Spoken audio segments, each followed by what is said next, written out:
عباس رضی اللہ عنہما سے مروی ہے کہ حضرت معاذ رضی اللہ عنہ نے کہا مجھے رسول اللہ صلی اللہ علیہ وسلم نے بھیجا اور فرمایا تم اہل کتاب کے قوم کے پاس جا رہے ہو، انہیں اس کی گواہی دینے کی دعوت دو کہ اللہ کے سوا کوئی معبود نہیں اور میں اللہ کا رسول ہوں۔ اگر وہ اس میں تمہاری اطاعت کریں تو انہیں بتانا کہ اللہ تعالیٰ نے ان پر ہر دن رات میں 5 نمازیں فرض کی ہیں۔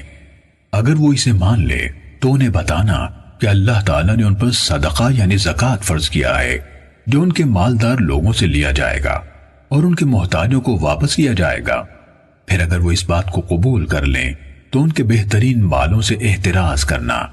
یعنی زکوٰۃ میں سب سے اچھا مال وصول نہ کرنا اور مظلوم کی بد دعا سے بچنا، کیونکہ اس بد دعا کے اور اللہ کے درمیان کوئی حجاب نہیں۔ صحیح مسلم حدیث نمبر